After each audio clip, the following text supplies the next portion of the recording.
Bueno, después las saludo a todas. Bueno, comenzamos. Capítulo 59 de este hermoso libro escrito con la sangre de mi corazón. No, veredas no compro, calles tampoco. Mi hija. Capítulo 59. Un descubrimiento entre las tropas.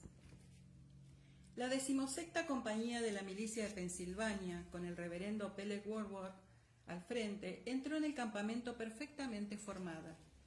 Los hombres se habían detenido en la entrada del campamento el tiempo necesario para arreglarse un poco el uniforme, limpiar las armas y lavarse la cara. Lord John sabía que nadie se iba a dar cuenta, pero aprobaba dichos preparativos porque constituían una buena muestra de disciplina militar. Y así se lo hizo saber a Germain. Los soldados desaliñados son malos luchadores, dijo, mientras examinaba con mirada crítica un desgarrón enorme en la manga de su inmunda casaca negra. Y las tropas deben estar acostumbradas a obedecer órdenes, sean las que sean. Germain asintió.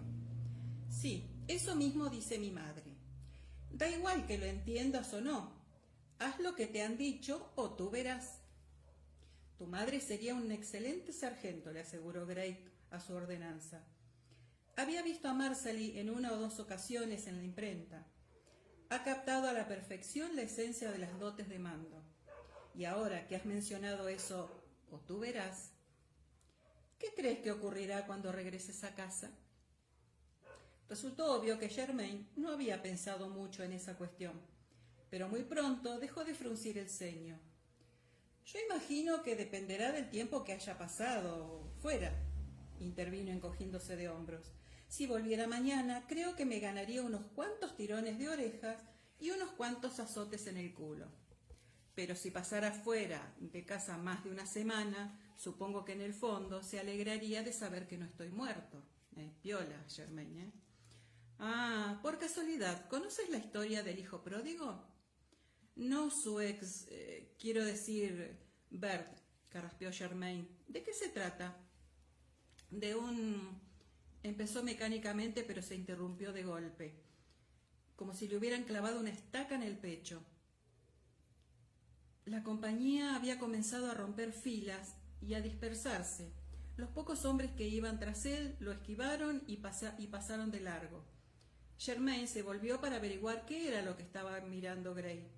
Ah, es ese hombre que se hace pasar por francés. A mi padre no le cae nada bien. Gray contempló al caballero en cuestión, que iba vestido con un impecable traje de seda a rayas grises y azules, muy a moda, e ignoró el reducido grupo de oficiales continentales que lo acompañaban. El otro hombre también se lo quedó mirando, boquiabierto. Conozco a muchos franceses, afirmó Gray, recobrando el aliento, pero tienes razón, no es uno de ellos. Le dio la espalda al hombre, con un torbellino de ideas en la mente, y cogió a Germain por un brazo. Tu abuelo tiene que estar por aquí, en alguna parte de este caos, dijo, obligándose a hablar en tono decidido. ¿Ves aquel edificio de allí? ¿El que tiene la bandera? Preguntó al tiempo que señalaba la bandera lacia que estaba en el otro extremo del campamento, pero aún así resultaba visible. Ve allí. Sin duda es el cuartel general del comandante en jefe. Di a alguno de los oficiales a quien estás buscando y te ayudarán a encontrarlo entre las compañías de la milicia. Ah, no hace falta, indicó Germain para tranquilizarlo. Seguro que mi gran pa está allí. ¿Dónde? Con el general Washington, contestó el chico adoptando un tono de exagerada paciencia que usan quienes se ven obligados a tratar con burros. Él también es general, ¿no lo sabía? Antes de que Gray tuviera tiempo de reaccionar ante aquella asombrosa noticia, Germain ya había echado a correr en dirección a la lejana bandera. Gray se arriesgó a echar un vistazo por encima del hombro, pero Perseverance Wainwright había desaparecido, lo mismo que los oficiales continentales que lo acompañaban.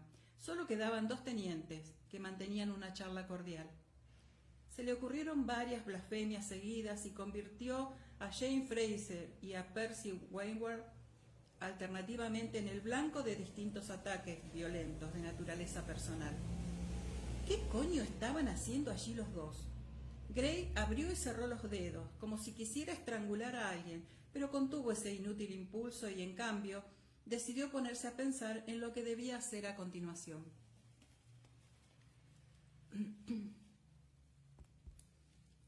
Empezó a caminar a paso rápido, sin saber muy bien a dónde dirigirse. Percy lo había visto, de eso no cabía duda. Jamie no, pero podría verlo en cualquier momento. ¿General? Bueno, no tengo tiempo de preocuparme de eso ahora, pensó. De todas formas, ninguno de los dos podía hacer nada al respecto. Llevaba sin ver a Percy, examante, exhermano, espía francés y sinvergüenza redomado, desde la última conversación que habían mantenido en Filadelfia, unos cuantos meses antes.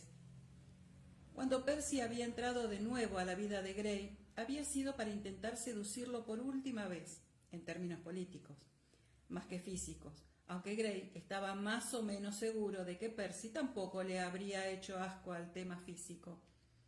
Era una oferta para el mismo gobierno británico, devolver a Francia el valioso territorio del noroeste a cambio de la promesa de Percy de que utilizaría sus influencias para que el gobierno francés no estableciera una alianza en las colonias de América.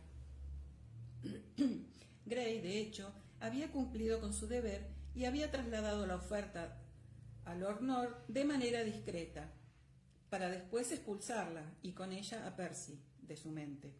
No tenía ni idea de lo que el primer ministro había decidido al respecto, si es que había decidido algo. En todo caso, ya es demasiado tarde, pensó. Francia había firmado un contrato con las colonias rebeldes en abril. Sin embargo, aún estaba por ver si el tratado daría como resultado algo tangible en términos de apoyo. Los franceses eran famosos por la poca confianza que inspiraban. ¿Y ahora qué? Su instinto de conservación le decía que intentara pasar desapercibido en el campamento y desapareciera lo antes posible. Germain no le diría a Jamie que estaba allí, eso ya lo habían acordado de antemano. No obstante, había dos factores que lo retenían. Primero, el pequeño detalle de que aún no sabía dónde estaba el ejército británico ni a qué distancia se hallaba.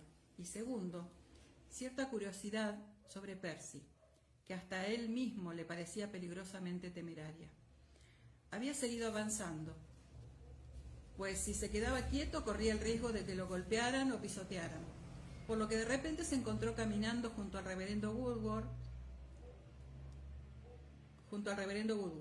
En el rostro del alto ministro se apreciaba un intenso entusiasmo que traicionaba una y otra vez su tradicional semblante de serena dignidad, y Gray no pudo evitar una sonrisa al verlo. «Dios nos ha traído sanos y salvos hasta aquí, Bert», dijo Woodward, mientras le dedicaba una mirada radiante, «y nos concederá la victoria, lo sé». Gray trató de contestar algo, pero para su sorpresa descubrió que no podía mostrarse de acuerdo con aquella afirmación, por lo que se conformó con decir: «Supongo que no podemos pretender conocer las intenciones del Todopoderoso, pero confío en que Dios, en su infinita misericordia, tenga piedad de nosotros». «Muy bien dicho, Bert, muy bien dicho». Y Woodward le dio una sonora palmada en la espalda. Capítulo 60. Cuáqueros e intendentes. Jamie encontró a Nathaniel Green en su tienda, aún en mangas de camisa. Tenía ante sí sobre la mesa los restos del desayuno y leía una carta con el ceño fruncido. La dejó de inmediato al ver a Jamie y se puso en pie. «Adelante, señor, pase. ¿Ha comido ya algo? Me ha sobrado un huevo que no quisiera tirar». Sonrió, pero poco. Fuera lo que fuese lo que le había preocupado al leer aquella carta, seguía allí, acechando entre las migas de su frente. Entre las migas no, arrugas. Acechando entre las arrugas de su frente. Jamie observó la carta con el rabillo del ojo. Por los borrones y el borde arrugado, parecía más una carta personal que una nota oficial. «Sí, ya he desayunado, gracias, señor», respondió Jamie. Señaló con un discreto gesto el huevo solo y abandonado en su copa de madera. Y se fijó en el recargado corazón que adornaba el cáliz. Me estaba preguntando, prosiguió, si tiene usted pensado salir hoy a caballo y si podría acompañarlo. Desde luego. Green pareció sorprendido pero halagado. Me irán muy bien sus consejos, general.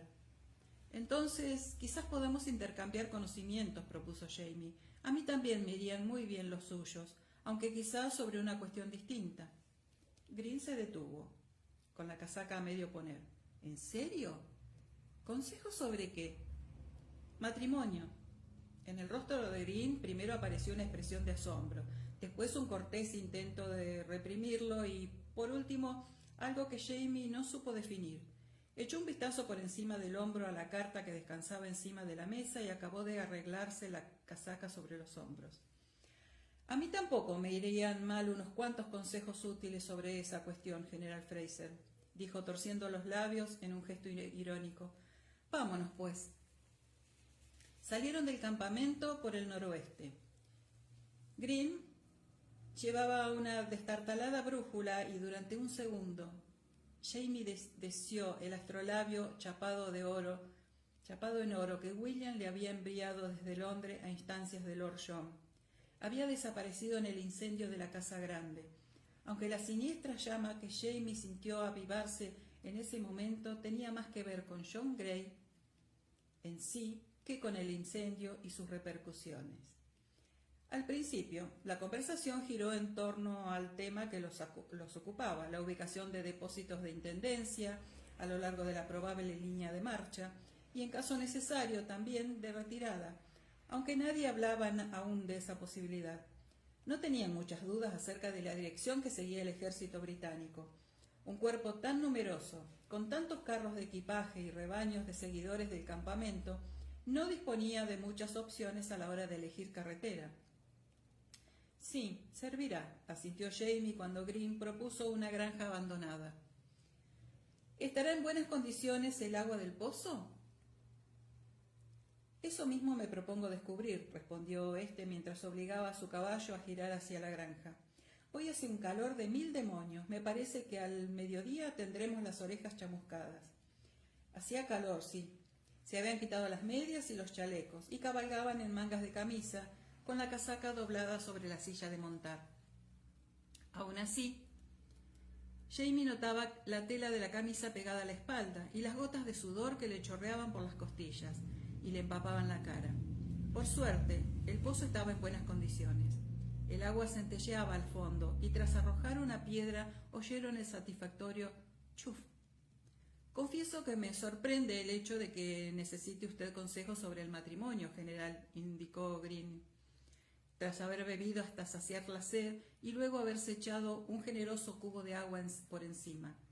Parpadeó varias veces para expulsar las gotas que se habían acumulado en las pestañas, se sacudió como un perro y luego le ofreció el cubo a Jamie, que le dio las gracias con un gesto de asentimiento. Yo creía que su unión era de lo más armoniosa. Sí, bueno, en realidad el matrimonio que me preocupa no es el mío, dijo Jamie.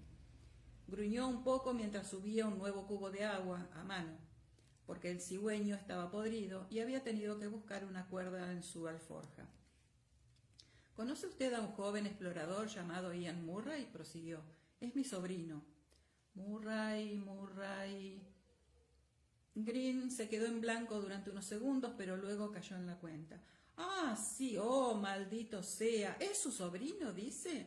Yo creía que era indio. Perdí una guinea al apostar sobre su raza. Mi esposa no se va a poner precisamente contenta, aunque tampoco puede decirse que en los últimos tiempos lo esté a menudo, añadió con un suspiro. Resultaba obvio que la carta era de naturaleza personal. Bueno, a lo mejor consigo convencerlo para que se la devuelva, dijo Jamie, al tiempo que contenía una sonrisa, si lo ayuda a usted a casarse. Jamie alzó el cubo por encima de su cabeza y se abandonó a un momento de dicha absoluta cuando el chorro de agua aplacó el calor. Respiró hondo, mucho aire, mucho más fresco, y notó en la boca el sabor de las piedras frías y húmedas del fondo del pozo. Luego, lo mismo que Green, se sacudió el agua. Quiere casarse con una muchacha cuáquera, explicó conforme abría los ojos. Sé que usted también fue amigo. pero pues oí hablar con la señora Hartman, cuando nos conocimos, de modo que me preguntaba si podrá usted tal vez decirme qué requisitos se necesitan para un matrimonio de esas características. Si Green se había llevado una sorpresa al descubrir que Ian era sobrino de Jamie, aquella petición lo dejó sin palabras. Permaneció inmóvil unos instantes, frunciendo los labios una y otra vez, como si así pudiera aspirar una palabra y luego escupirla. Por fin encontró la que buscaba. Bueno, dijo. Hizo una pausa mientras pensaba y Jamie esperó con paciencia. Green era un hombre de opiniones contundentes, pero no las ofrecía a la primera de cambio. Jamie, sin embargo, se preguntó por qué tenía que meditar tanto la respuesta. ¿Serían los cuáqueros más raros aún en cuanto a sus costumbres de lo que él creía? Bueno, repitió Green, tras lo cual expulsó el aire y enderezó los hombros. Debo decirle, general, que yo ya no me considero amigo, aunque es cierto que me crié en esa secta, añadió al tiempo que le lanzaba a Jamie una mirada severa. Y también debo decirle que el motivo de mi marcha fue el profundo desagrado que me inspiraban sus supersticiones y su estrechez de miras. Si su sobrino quiere ser cuáquero, señor, yo le recomiendo que haga todo lo posible para disuadirlo. Me temo que eso es parte del problema, respondió Jamie con serenidad. La verdad es que no quiere ser cuáquero, y creo que es una sabia decisión porque no está en absoluto preparado. Green se relajó un poco al escuchar esas palabras e incluso consiguió sonreír, aunque de manera irónica. Me alegra oírlo, pero ¿no le molesta que su futura esposa siga siendo una amiga? Creo que es lo bastante sensato como para no sugerirle lo contrario. Green se echó a reír. Bueno, entonces a lo mejor no le va tan mal en el matrimonio. Será un estupendo esposo para esa muchacha, no lo dudo. Lo que parece complicado es que consigan casarse. Sí. Green echó un vistazo a su alrededor, a la granja. Luego se secó la cara con un arrugado pañuelo. En realidad, es probable que les resulte muy complicado. Si la joven... En fin, déjeme pensar un poco. Mientras... El pozo está en buenas condiciones, pero no podemos almacenar pólvora aquí. Casi todo el tejado se ha caído y por lo que sé, este tiempo suele presagiar tormentas. Es posible que haya una bodega subterránea en la parte de atrás, sugirió Jamie. La había.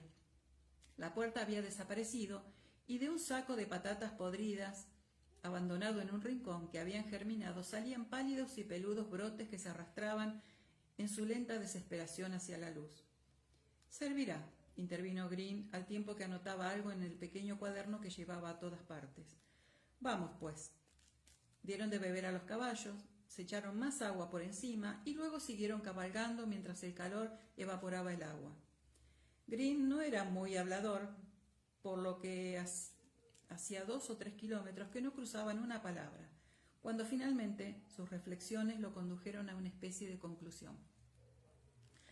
Lo primero que ha de tener en cuenta en relación con los amigos, dijo sin más preámbulos, es que dependen mucho de su propia compañía y de sus propias opiniones, a veces hasta el punto de aislarse del mundo que no forma parte de sus reuniones, observó durante un instante a Jamie. Esa joven... ¿Conocen a su sobrino en la reunión de ella? Dudó Jamie.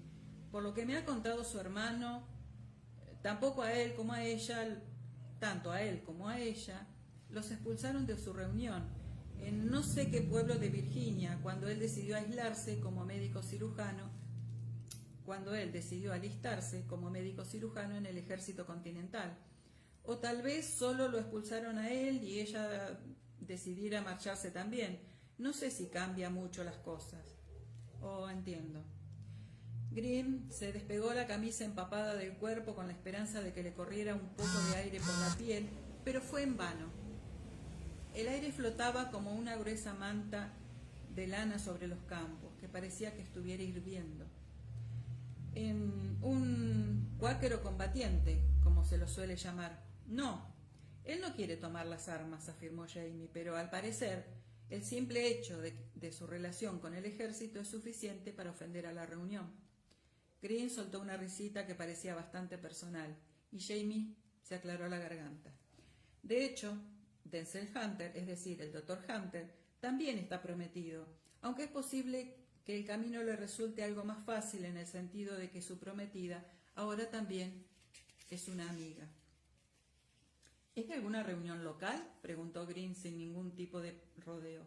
Jamie negó con la cabeza. No, al parecer fue un asunto privado, lo de la conversión me refiero. Según me han dicho, los cuáqueros no tienen ni sacerdotes ni rituales, ¿verdad? Dejó la pregunta en el aire y entonces Green soltó de nuevo una risita. No los tienen.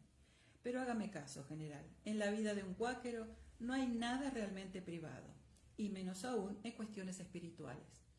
Mi padre estaba en contra de la lectura, porque la consideraba una práctica que podía alejarnos de Dios.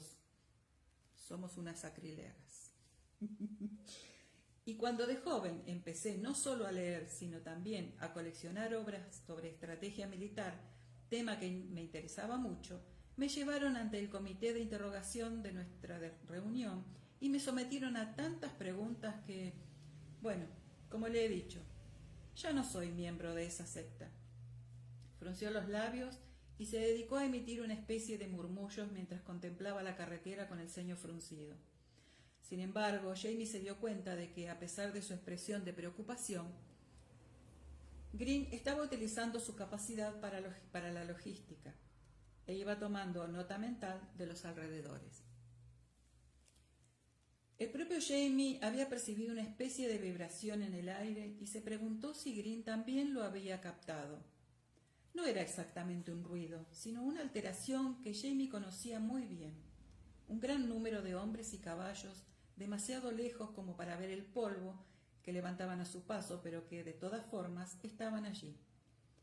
Habían hallado al ejército británico. Redujo un poco el paso y observó con atención unos árboles próximos, por si entre ellos se ocultaban exploradores del ejército británico, porque los británicos ya sabían, sin duda, que los estaban persiguiendo. El oído de Green, al parecer, era menos agudo, o tal vez tan solo estaba preocupado, pues observó a Jamie sorprendido, aunque él también aminoró el paso. Jamie levantó una mano para indicarle que no hablara y alzó la barbilla. Se acercaba un jinete por la carretera en su dirección. El sonido de los cascos era perceptible, hasta el punto de que la montura de Jamie levantó la cabeza y relinchó con interés, separando las aletas del hocico. Tanto Green como Jamie iban armados.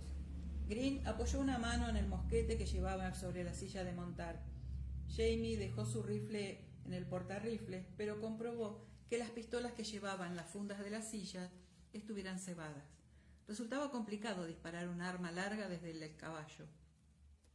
El jinete, sin embargo, se acercaba despacio. Jamie aflojó un poco la presión de la mano en la pistola e hizo un gesto con la cabeza a Green. Los dos tiraron de las riendas y esperaron. Momentos después apareció el jinete. «¡Ian! ¡Tío Jamie!». El rostro del joven mostró una expresión de alivio al ver a su tío, y no era de extrañar.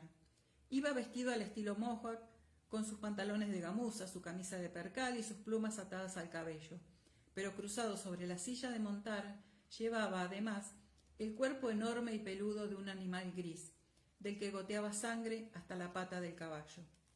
Aún así, la bestia no estaba muerta. Rollo dio un respingo y levantó la cabeza para mirar a los desconocidos con sus amarillos ojos lobunos. No obstante, enseguida reconoció el olor de Jamie y ladró una vez, tras lo cual empezó a jadear con la lengua afuera. «¿Qué le ha pasado al perro?». Jamie alcanzó a Ian y se inclinó para ver mejor. «El muy torpe se ha caído en una trampa», dijo, contemplando con el ceño fruncido a su perro. Luego le rascó el cuello con cuidado. «Bueno, la verdad es que hasta yo me habría caído adentro de no haber sido por él, sino de no haber ido él adelante». «¿Está mal herido?», preguntó Jamie. No lo parecía, ya que Rollo estaba observando al general Green con su habitual mirada de reconocimiento, una mirada ante la cual muchos retrocedían unos cuantos pasos. Ian negó con la cabeza y tiró del pelo del animal con una mano para tranquilizarlo. «No, pero se ha torcido una pata y va cojo. Estaba buscando un lugar seguro para dejarlo, ya que tengo que ir a informar al capitán Mercer». pero en vista de que estás tú aquí... buenos días, señor, le dijo a Green. El caballo de Green había retrocedido al ver a Rollo y estaba indicando en ese momento un claro deseo de proseguir su camino, en contra de las intenciones del jinete. Ian esbozó un saludo y se volvió de nuevo hacia Jamie. —¿Cómo estás aquí, tío Jamie? Prosiguió. ¿Podrías volver con Rollo a nuestras líneas y buscar a la tía Claire para que le cure esa pata? —Sí, claro —intervino Jamie, con resignación. Bajó de la silla y buscó su empapado pañuelo. —Déjame que le vende antes la pata. No quiero que me manche los calzones de sangre y a mi caballo tampoco le gustará que lo manche. Green se aclaró la garganta. —¿Ya que ha hablado usted del informe, señor Murray? —preguntó mientras miraba de reojo a Jamie, quien asintió. —¿Sería tan amable de comunicarme a mí, además de al capitán Mercer, el contenido de los informes? —Desde luego, señor —respondió Ian con cordialidad—. Ahora el ejército está dividido en 3 cuerpos, separados por una larga hilera de carretas. Por lo que he podido saber, después de hablar con otro explorador que había ido hasta la columna, se dirigen hacia un lugar llamado Freehold. No es un terreno muy adecuado para el ataque, pues parece doblado como una servilleta usada y está repleto de barrancos y arroyuelos. El otro explorador, sin embargo, me ha dicho que un poco más allá hay unos prados que podrían servir para la batalla y que se podría atraer o conducir a los británicos hacia allí.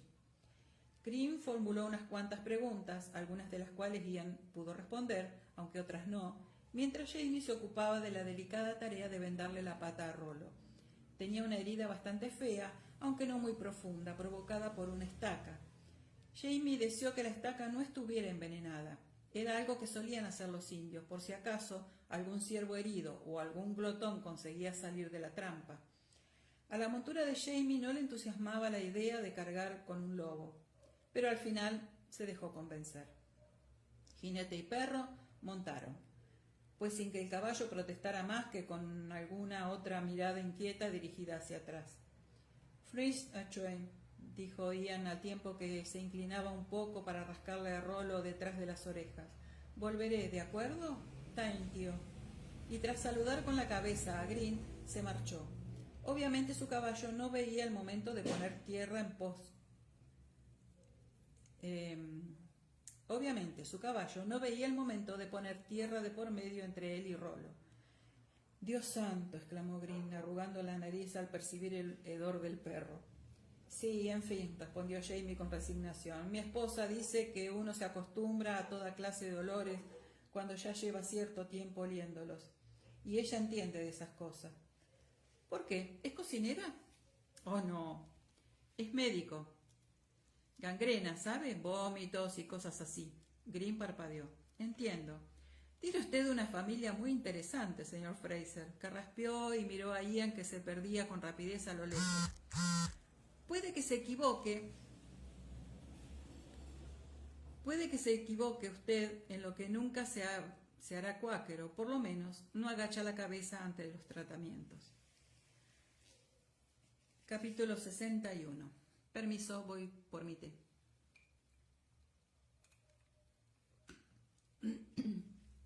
Capítulo 61. Un trío viscoso.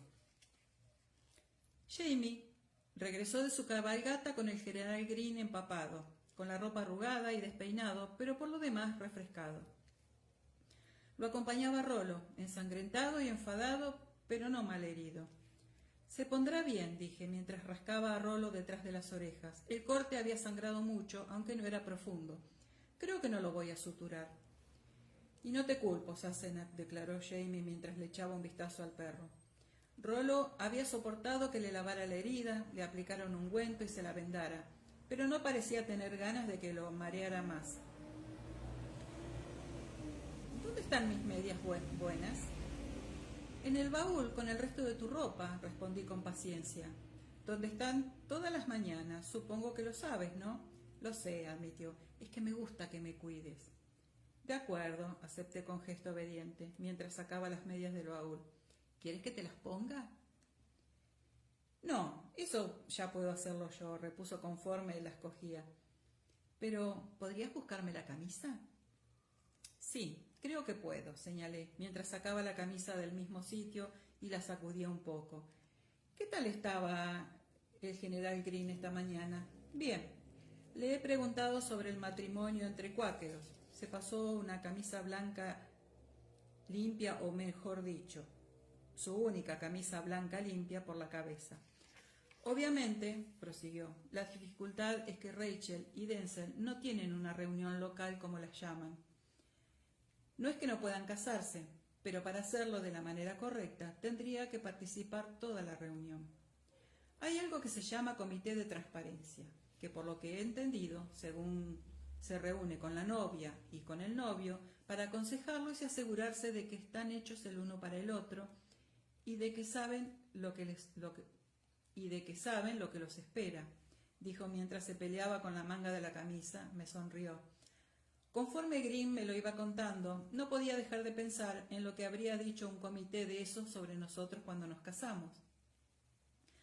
Bueno, creo que habría tenido la misma idea que nosotros acerca de lo que nos esperaba, afirmé en tono burlón. ¿Crees que nos habrían considerado hechos el uno para el otro? Si hubieran visto la forma en que yo te miraba, Sassenach, cuando tú no me veías, sí, yo creo que sí.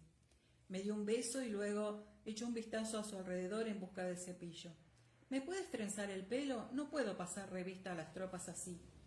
Llevaba el pelo recogido de cualquier manera con un trozo de cuero y varios mechones sueltos y húmedos que le caían pegados a la cara. Por supuesto. ¿A cuántas tropas has de pasar revista? ¿Y cuándo? Hice que se sentara en una banqueta y me puse manos a la obra con el cepillo. ¿Y qué has estado haciendo? ¿Revolcándote por el campo? Tienes el pelo lleno de espigas y hojas, y de sámaras de esas que sueltan los árboles. Oh, por no hablar de esto, exclamé mientras le quitaba una oruguita verde que se le había quedado enredada entre los mechones. El bicho se acomodó en mi dedo índice y se lo mostré a Jamie. Tala, le dijo a la oruga, ve con Dios. Me la quitó con delicadeza del dedo, la llevó hacia la puerta de la tienda y la soltó en la hierba. A todas, Sassenach, respondió después de volver a sentarse de nuevo. Mis dos últimas compañías han llegado esta mañana. A estas horas ya habrán comido y descansado un poco. Quería preguntarte, añadió mientras volvía la cabeza para mirarme, si te importaría acompañarme, Sassenach, y a echarles un vistazo, para ver si hay algún soldado que no pueda entrar en combate o alguno que necesite unos cuantos cuidados. Sí, desde luego. ¿Cuándo? Ven a la plaza de armas dentro de una hora, si quieres. Se pasó una mano por la reluciente cola cobriza que acababa de hacerle, enrollada sobre sí misma y atada con un lazo al final. Ah, espléndido. Por demás, ¿qué tal estoy? Se puso en pie y se sacudió unos cuantos trozos de hojas de la manga. La coronilla le rozaba el techo de la tienda y estaba resplandeciente, por el sol, por la energía y por el entusiasmo contenido de la acción inminente. Pareces el mismísimo Marte, dios de la guerra, repuse irónico, mientras le tendía su chaleco. Intenta no asustar a tus hombres. Le temblaron un poco los labios mientras se peleaba con el chaleco, pero habló muy serio sin dejar de mirarme. Ah, pero es que quiero que me teman, Sassenach. Es la única forma de tener una oportunidad para que salgan con vida de esto. Puesto que tenía una hora por delante, cogí mi maletín de material médico de uso diario y me dirigí al árbol grande bajo el cual solían reunirse los seguidores enfermos. Los médicos del campamento atendían tanto a los soldados como a los seguidores, si tenían tiempo, pero ese día no iban a tenerlo. Me encontré con el habitual surtido de males menores y heridas, una astilla profundamente clavada, infectada, por lo que hubo que aplicar un ungüento negro, después extraerla, desinfectar la herida y vendarla. Un dedo del pie dislocado, el resultado de que el paciente le hubiera dado una patada a un compañero mientras jugaba, pero que me llevó un segundo reducir. Un labio partido, que requirió un punto y un poco de violeta de genciana. Un corte muy feo en un pie, producto de una distracción del paciente mientras cortaba leña. 28 puntos y un aparatoso vendaje. Un niño con infección de oído, cataplasma de cebolla e infusión de corteza de sauce. Otro con dolor abdominal, infusión de menta y recomendación estricta de no comer huevos sin saber cuántos días tenían y más aún si eran de nidos de pájaros de procedencia desconocida. A los pocos pacientes que necesitaban alguna medicina los dejé a un lado mientras me ocupaba de las heridas. Luego, sin perder de vista el sol, los conduje a mi tienda para entregarles paquetes de corteza de sauce, menta y hojas de cáñamo. Encontré abierta la puerta de lona de la tienda, aunque estaba segura de que la había dejado cerrada. Asomé la cabeza a la penumbra de la tienda y de repente me quedé inmóvil. Una figura alta estaba en pie justo delante de mí, al parecer hurgando en mi baúl de medicinas. ¿Qué demonios está haciendo usted con eso?, pregunté bruscamente. La figura dio un respingo sobresaltada. Los ojos ya se me habían acostumbrado a la luz difusa, por lo que me di cuenta de que el ladrón, si se trataba de un ladrón, era un oficial continental, un capitán para ser más exacto. Disculpe, señora, me saludó con una leve reverencia. He oído que aquí tenían una provisión de medicinas y... La hay, y son mías. Mi respuesta sonó un pelín descortés, aunque a mí también me parecía bastante grosera la actitud del desconocido, así que intenté suavizarla un tanto. ¿Qué es lo que necesita? Supongo que podría darle un poco. ¿Suyas? Desvió la mirada del arcón, un mueble caro y a todas luces muy profesional, hacia mí y arqueó las cejas. ¿Y qué hace usted con un arcón como ese? Se me ocurrieron varias respuestas posibles, pero ya me había recobrado lo bastante de la sorpresa al encontrarlo allí como para no soltarle ninguna de ellas. Me decidí, pues, por algo más neutro. ¿Puedo preguntarle quién es, señor? Oh, me dirigió una inclinación de cabeza, algo aturulado. Le pido disculpas, soy el capitán Jarrell Lakey. Para servirla, señora. Soy médico cirujano de segundo de Nueva Jersey. Me observó con aire pensativo, preguntándose, como es evidente, ¿quién diablos era yo? Llevaba un delantal de lona con amplios bolsillos sobre el vestido, y los bolsillos en cuestión estaban repletos de toda clase de instrumental pequeño, apósitos, además de botes y tarros de ungüentos y líquidos. Para colmo me había quitado el sombrero de ala ancha al entrar a la tienda, y como de costumbre no llevaba cofia. Me había recogido el pelo, claro, pero se me había soltado y se me enredaban las orejas, húmedos debido al calor. Supongo que me tomaba por una lavandera que había ido a la tienda a recoger la ropa sucia, o algo peor. Soy la señora Fraser, dije, a tiempo de que lo saludaba con un gentil gesto de asentimiento, o por lo menos esperaba que mi gesto resultara educado. La esposa del general Fraser, quiero decir, añadí al ver que no parecía muy impresionado.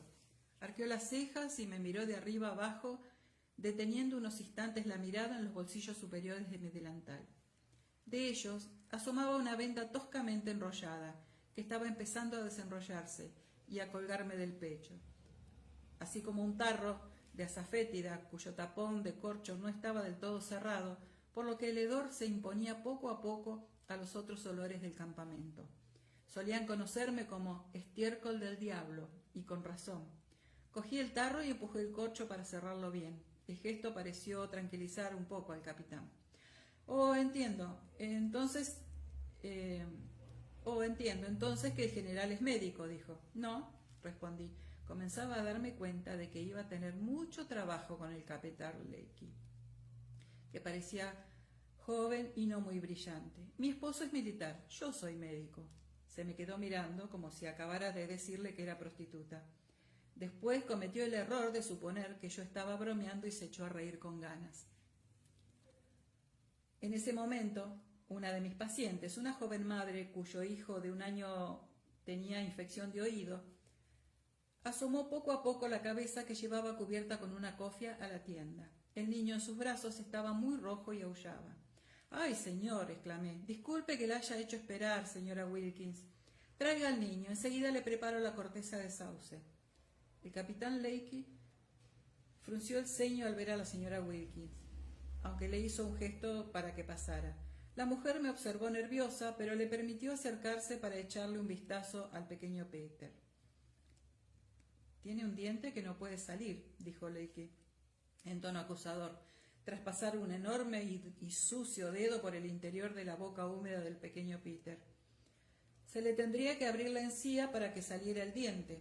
Empezó a rebuscar algo en el bolsillo donde, sin duda, guardaba un escarpelo o lanceta en dudosas condiciones higiénicas. Sí que le están saliendo los dientes, admití, mientras vertía en un mortero una pequeña cantidad de corteza de sauce machacada. Pero también tiene infección de oído. El diente le saldrá solo dentro de las próximas 24 horas.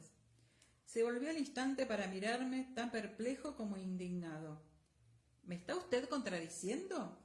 Pues sí, afirmé con relativa suavidad. Se equivoca usted. Si quiere, échele un vistazo al oído izquierdo. Lo tiene... Yo, señora, soy diplomado por el Colegio Médico de Nueva York. Lo felicito, dije. Estaba empezando a provocarme. Pero sigue usted equivocado. Después de haberlo dejado mudo durante un instante, terminé de moler la corteza y eché el polvo en una gasa cuadrada que doblé hasta formar un paquetito. Luego se lo entregué a la señora Wilkins y le di instrucciones acerca de cómo preparar la infusión y administrársela al niño, así como las indicaciones necesarias para hacer una cataplasma de cebolla. La mujer cogió el paquete como si contuviera material explosivo y, tras una rápida mirada al capitán Leakey, salió corriendo. Los aullidos del pequeño Peter se fueron apagando como una sirena que se aleja. Respiré hondo. Y ahora, dije con tanta amabilidad como pude. Si necesita usted plantas, doctor Leakey, tengo una considerable provisión. Puedo... El capitán Leakey se había erguido como una grulla que divisa una rana y me observaba con una mirada tan penetrante como hostil. Para servirla, señora, saludó muy serio, tras lo cual pasó junto a mí hecho una furia. Dirigí una impaciente mirada hacia arriba y vi a una criatura pequeña que parecía un gecko, pegada en la lona del techo, observándome sin ninguna emoción especial. ¿Cómo hacer amigos e influenciar a los demás?, le comenté. Toma nota. Luego abrí la puerta de lona de la tienda y le indiqué al próximo paciente que entrara.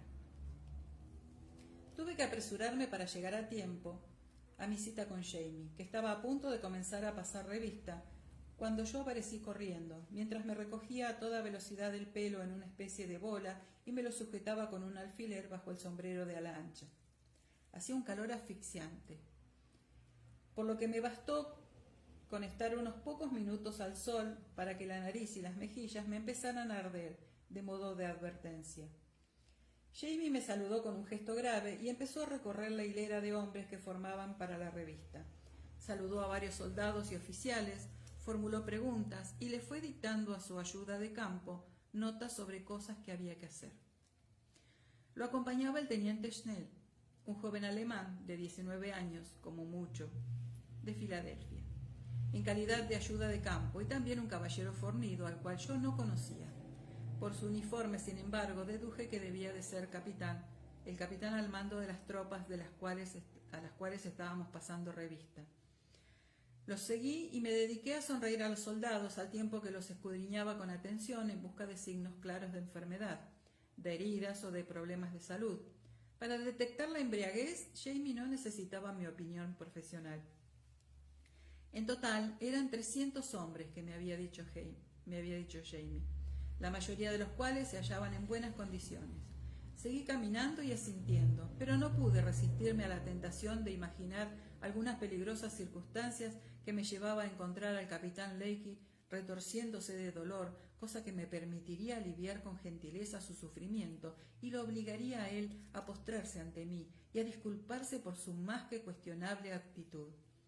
Estaba intentando decidirme entre una bala de mosquete en las nalgas, una torsión testicular o alguna dolencia que pudiera desfigurarlo de manera horrible, aunque fuera solo de forma temporal, como la parálisis facial periférica, cuando percibí algo extraño entre las filas.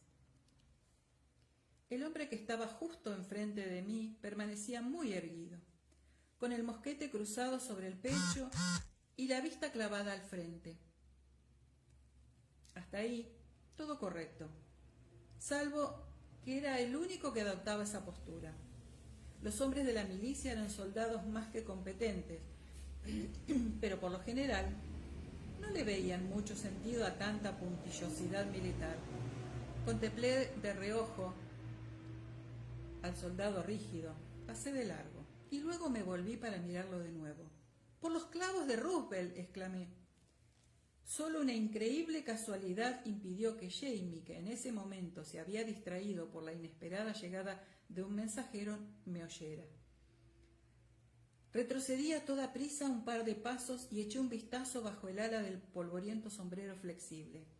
Debajo se ocultaba un rostro de gesto férreo, con el ceño siniestramente fruncido, que me resultaba más que familiar. «La madre», susurré al tiempo que lo agarraba de una manga. «¿Qué estás haciendo tú aquí?». «No me creerías si te lo contara», me respondió, también en susurro, sin mover un solo músculo del cuerpo o de la cara. «Sigue caminando, querida». Estaba tan atónita que con seguridad le habría hecho caso, de no ser porque en ese instante me llamó la atención una figura menuda que acechaba tras las tropas y trataba de pasar desapercibida, medio encogida detrás de un carro. «¡Germain!», exclamé. Jamie giró en redondo, con unos ojos como plato. Germain se quedó inmóvil un segundo y después dio media vuelta para echar a correr, pero ya era demasiado tarde. Haciendo honor a su nombre, el teniente Schnell cruzó de un salto la línea de soldados y agarró a Germain del brazo. «¿Es suyo, señor?», preguntó mientras observaba a Germain y luego a Jamie con una mirada llena de curiosidad. «Sí que lo es», respondió Jamie en un tono que le habría helado la sangre a más de uno. «¿Qué diablos?». «Soy ordenanza», exclamó Germain muy orgulloso, mientras intentaba liberarse de las garras del teniente Schnell. «Se supone que tengo que estar aquí». No se supone», le aseguró su abuelo con aplomo. «¿Y qué significa eso de que eres ordenanza? ¿Ordenanza de quién?». Germain miró hacia donde estaba John y luego, tras darse cuenta de su error, desvió enseguida la vista, pero ya era demasiado tarde. Jamie se plantó delante de John con una única zancada y le arrancó el sombrero de la cabeza. Se podía reconocer en aquel rostro el de Lord John Grey, pero solo podía hacerlo alguien que supiera muy bien quién era. Llevaba un ojo tapado con un parche de fieltro negro y el otro estaba medio oculto bajo la suciedad y los hematomas. De su exuberante melena rubia apenas quedaban 2 o 3 centímetros que parecían haberse frotado con tierra. Con un nada desdeñable aplomo, Lord John se rascó la cabeza y le entregó su mosquete a Jamie. «Me rindo ante usted, señor», dijo con voz clara, «ante usted personalmente. Y lo mismo mi ordenanza», añadió al tiempo que le apoyaba una mano a Germain en el hombro. El teniente Schnell, estupefacto, soltó a Germain como si el muchacho estuviese al rojo vivo. «Me rindo, señor», dijo con solemnidad Germain, tras lo cual saludó. Jamás había visto a Jamie quedarse sin palabras, y tampoco lo vi entonces, pero poco faltó. Inspiró hondo por la nariz y luego se volvió hacia el teniente Schnell. «Escolte a los prisioneros hasta el capitán McCorkle, teniente». Empecé a decir en tono de disculpa. James enarcó una ceja y entonces giró hacia mí uno de sus implacables ojos azules. «Está herido», afirmé con tanta delicadeza como pude, mientras señalaba a John con un breve gesto. Jamie apretó los labios durante un instante, pero asintió. «Lleve a los prisioneros y a la señora Fraser», ordenó, y me pareció notar que ponía cierto énfasis en señora Fraser, aunque tal vez fueran imaginaciones mías. «A mi tienda, teniente». Sin detenerse siquiera a respirar, se volvió hacia John. «Acepto su rendición, coronel», repuso en un tono gélidamente cortés. «Y su palabra de honor. Me ocuparé más tarde de usted». Y tras esas palabras nos dio la espalda a los tres con un gesto que solo puede definirse como marcado. «¿Qué diantre te ha pasado en el ojo?», le pregunté mientras se lo examinaba. John se encontraba tumbado en el camastro de mi pequeña tienda hospital. La puerta de lona estaba abierta para que entrara al máximo de luz. Tenía el ojo hinchado medio cerrado, y al arrancarle el parche de fieltro negro, le quedó una pegajosa marca negra. La piel de alrededor Era una chillona paleta de tonos verdes, violetas y amarillo cadáver. El ojo en sí estaba tan rojo como unas enaguas de franela, y a juzgar por los irritados que tenía los párpados, llevaba bastante tiempo sin parar de llorarse. Tu esposo me dio un puñetazo cuando le dije que me había acostado contigo, respondió sin perder la compostura. Espero que no protagonizara actos igual de violentos al reencontrarse contigo. Si hubiera sido capaz de emitir un convincente ruidito escocés, lo más probable era que lo hubiera hecho. Pero como no estaba en mi mano hacer tal cosa, me limité a fulminar a John con la mirada. Me niego en redondo a hablar de mi esposo contigo, dije. Túmbate, maldita seas. Se dejó caer despacio en el camastro con un gesto de dolor. Me comentó que te había golpeado 2 veces, repuse al verlo. ¿Dónde te dio la segunda vez? En el hígado. Se tocó con cuidado la parte baja del abdomen. Le subí la camisa para comprobar los daños, que se reducían a un moretón aún más espectacular en torno a las costillas bajas, más unas cuantas vetas azuladas que descendían hacia la cresta ilíaca. Ahí no está el hígado, le comuniqué. Está del otro lado. Oh, dijo con perplejidad. ¿Estás segura? Claro que lo estoy, afirmé. Soy médico. Déjame echarte un vistazo a ese ojo. No esperé a que me diera permiso, aunque tampoco se resistió. Se quedó tendido de espaldas contemplando el techo de lona de la tienda, mientras yo le separaba los párpados lo máximo posible.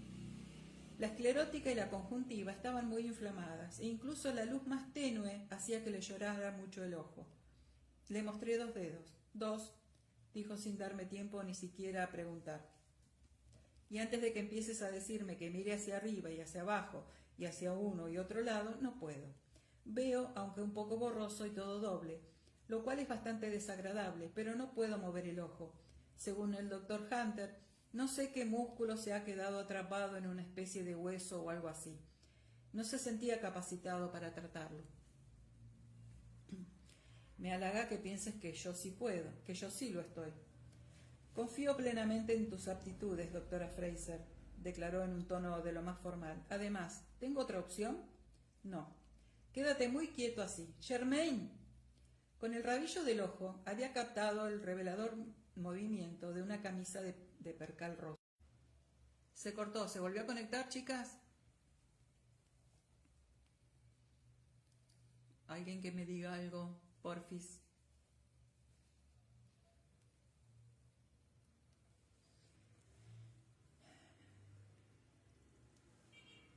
Con el rabillo del ojo había captado el revelador movimiento de una camisa de percal rosa. El fugitivo entró despacio y con aire de estar un poco arrepentido.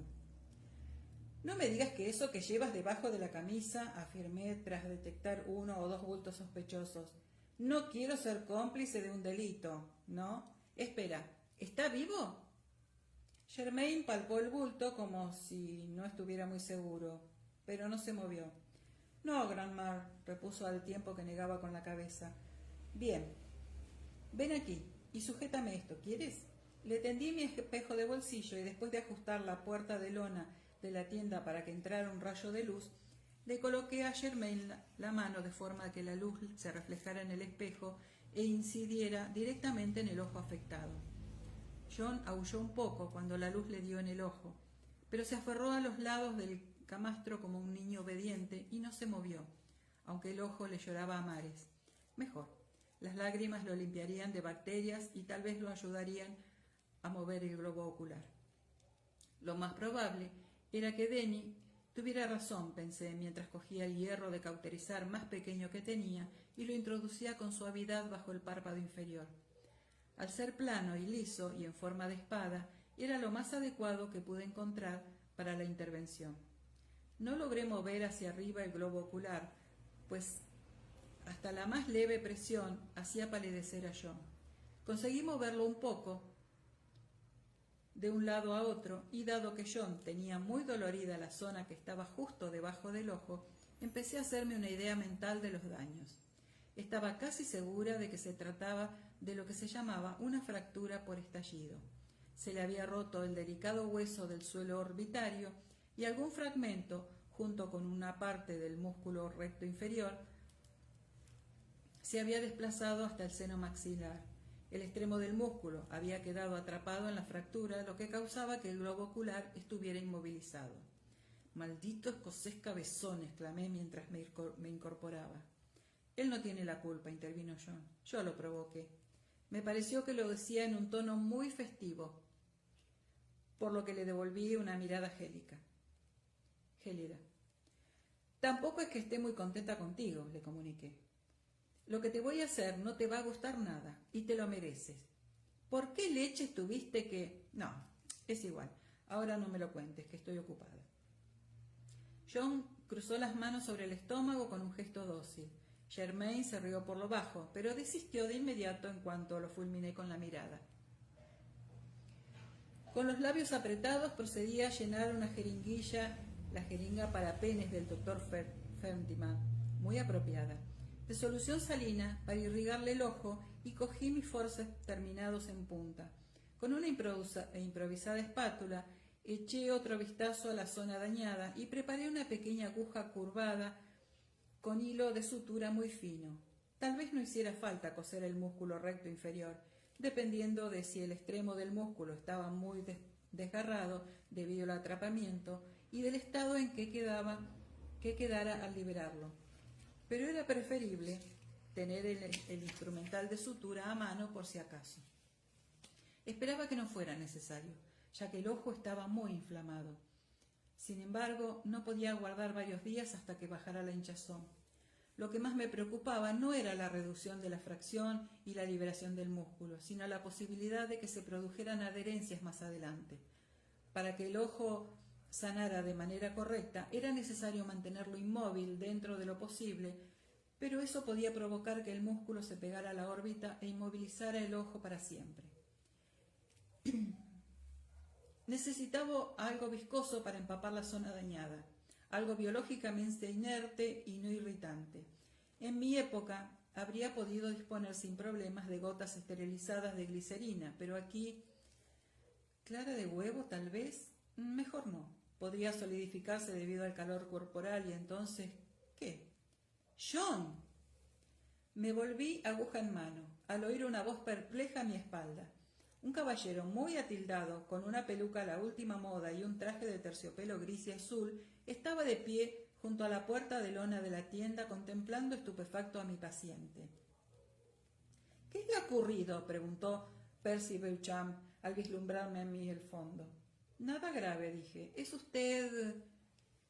«Márchate», ordenó John en un tono de voz que nunca hasta entonces le había oído.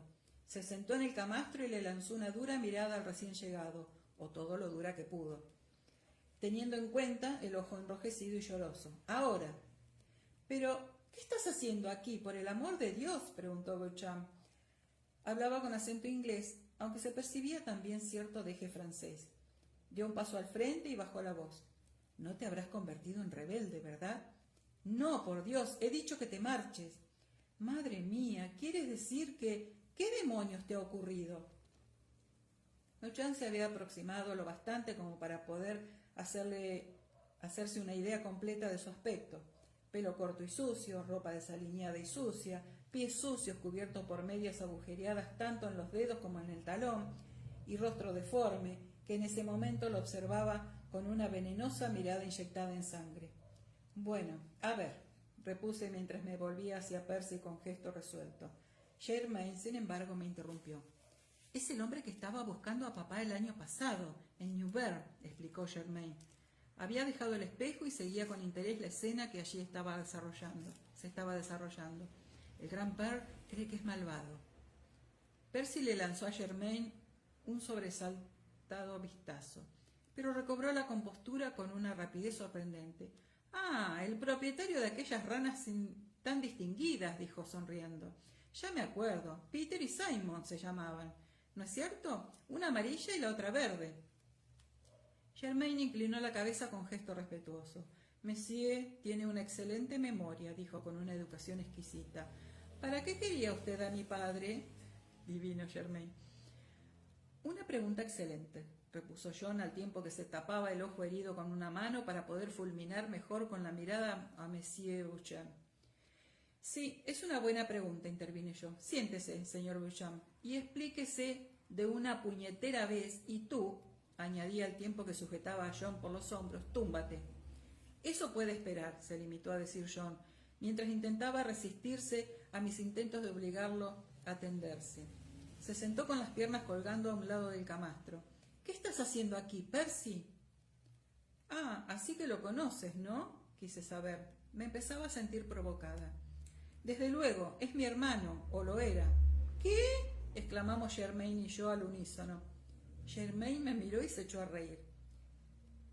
Yo creía que Hal era tu único hermano, dije, tras recobrarme de la sorpresa. Observé a John y a Percy. No se parecían en absoluto, mientras que la semejanza entre John y Hal era tan patente que se dirían hechos con el mismo molde. Hermanastro, intervino John, de manera aún más lacónica. Apoyó los pies en el suelo y se dispuso a levantarse. Acompáñame, Percy. Tú no vas a ningún sitio, levanté un poco el tono de voz. ¿Y cómo me lo vas a impedir? John, que estaba en pie y se tambaleó un tanto al intentar enfocar la mirada, antes de que me diera tiempo a responder, el señor Beauchamp ya se había lanzado hacia adelante y lo estaba sujetando por un brazo para impedir que se cayera al suelo. John se apartó de golpe y estuvo a punto de desplomarse cuando retrocedía hacia el camastro. Recuperó el equilibrio y se quedó donde estaba, apretando los puños y fulminando a Beauchamp con los ojos. Beauchamp le sostuvo la mirada y el ambiente entre ellos se volvió eléctrico. Oh, pensé, mientras desviaba la vista del uno al otro y caía de pronto en la cuenta. Oh. Supongo que debí moverme porque Beauchamp desvió la mirada hacia mi rostro de un modo inesperado. Pareció sorprenderle lo que vio allí, fuera lo que fuese, y luego, ya recobrada la compostura, lanzó una sonrisa irónica y me saludó con la cabeza. Madame, dijo, y luego en un inglés perfecto, sin ningún tipo de acento, es mi hermanastro, desde luego, aunque hace bastante tiempo que no hablamos. Estoy aquí como invitado del marqués de Lafayette, entre otras cosas. Permítame que lleve a su señoría a conocer al marqués. Prometo devolvérselo entero. Me sonrió y me dedicó una cálida mirada, como si estuviera muy seguro de su encanto, que no era poco, por otra parte. Su señoría es prisionero de guerra, informó una voz escocesa a la espalda de Beauchamp. Y está bajo mi responsabilidad. Me temo que debe permanecer aquí, señor. Oh, sí.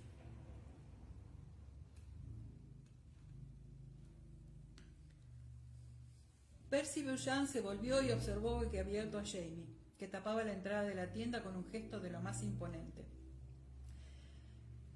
John, quiero saber por qué buscaba a mi padre, dijo Germaine. Había fruncido sus rubias cejas con un gesto suspicaz. A mí también me gustaría saberlo, monsieur, afirmó Jamie. Se agachó para entrar en la tienda y luego señaló con la barbilla la banqueta que yo había estado utilizando. Siéntese usted, por favor, le dijo. Percy Beauchamp desvió la mirada de Jamie a Lord John y de este a aquel. Se había puesto pálido y en su rostro no se apreciaba expresión alguna, aunque en sus alegres ojos se adivinaba una mirada calculadora. Vaya, por Dios, exclamó, recuperando su ligero acento francés. Ahora mismo estoy ocupado con el marqués y con el general Washington. Estoy seguro de que podrán disculparme. Bonjour, mon general. Se dirigió hacia la puerta de lona de la tienda con la cabeza bien alta y se volvió en el último momento para sonreír a John. Au revoir, mon frère. No si te encuentro yo antes, maldito seas. Nadie se movió durante los 9 latidos posteriores. Los conté. Al digno mutis de Beauchamp, al final, John se sentó a plomo en el camastro y expulsó el aire con fuerza. Jamie captó mi mirada y tras asentir con un breve gesto, se sentó en la banqueta. Nadie habló. No vuelvas a pegarle, Grandpère, repuso Germaine inocentemente, rompiendo así el silencio. Es muy buen hombre, y estoy seguro de que ya no volverá a llevarse a la cama a la abuela, ahora que ya puedes hacerlo tú. Jamie le dedicó a Germain una mirada que pretendía ser asesina, pero le temblaron un poco los labios. Desde el lugar en que me hallaba, justo detrás del camastro, vi como a John se le teñía la nuca de un rosa subido. Estoy muy agradecido a su señoría por haber cuidado de tu abuela, le dijo Jamie a Germain. Pero si crees que haciendo comentarios impertinentes sobre tus mayores te vas a librar de... piénsatelo mejor. Germain se movió incómodo, pero le dedicó una mirada de impaciencia a Lord John, que más o menos venía a decir, bueno, yo lo he intentado. Y yo le agradezco su buena opinión, señor, le respondió Jamie a John, y le devuelvo el cumplido, pero supongo que sabe usted que las buenas intenciones no lo eximen a uno de las consecuencias de una conducta impetuosa. Jamie estaba empezando a ponerse tan rojo como John. Germain, intervine, márchate, ve a ver si me encuentras un poco de miel, ¿quieres? Los tres me observaron sorprendidos por aquel aparente non secure. Es viscosa, indiqué, encogiéndome un poco de hombros, y antibacteriana. Desde luego que lo es, dijo John entre dientes, en un tono que parecía de impotencia. ¿Qué significa viscosa?, preguntó Germain curioso. Germain, avisó su abuelo en tono amenazador. El muchacho se apresuró a cruzar la puerta sin esperar aclaración alguna. Todo el mundo respiró hondo. Y ahora túmbate, le dije a John, antes de que alguno de los tres tuviera tiempo de decir algo de lo que después pudiera lamentarse. ¿Tienes un momento, Jamie? Necesito que alguien me sujete el espejo mientras le curo el ojo. Tras un único instante de vacilación, obedecieron los dos, aunque sin mirarse. Yo ya estaba casi lista. Después de colocar a Jamie de manera que el rayo de luz incidiese de manera directa en el ojo, volví a irrigárselo despacio con solución salina, lo mismo que la cuenca, y luego me enjuagué a fondo los dedos con el mismo líquido. Necesito que os quedéis muy quietos los dos, dije. Lo siento, John, pero no hay otra forma de hacerlo. Si tenemos suerte, será rápido.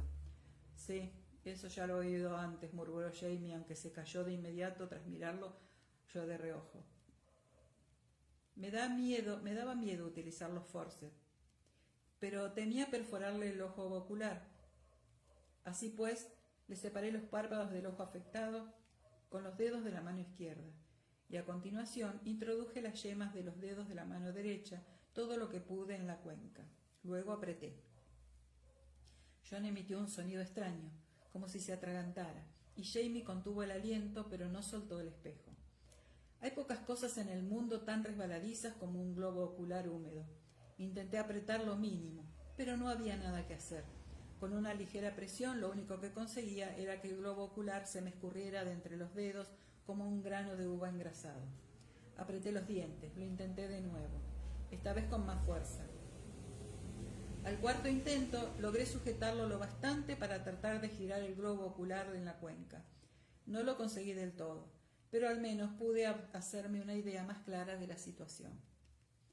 5 minutos más tarde, John temblaba como un flan y se aferraba con ambas manos a las barras del camastro. Jamie rezaba en gaélico, entre dientes, y los tres estábamos empapados de sudor. Una vez más intervine, mientras cogía aire y me secaba el sudor de la barbilla con el dorso de la mano. Volví a enjuagarme los dedos. Si esta vez no lo conseguimos, tendremos que descansar e intentarlo de nuevo más tarde. ¡Oh, Dios!, exclamó John. Cerró un instante los ojos, tragó saliva con dificultad y volvió a abrirlos todo lo que pudo. Los dos ojos le lloraban muchísimo y las lágrimas le resbalaban por las mejillas.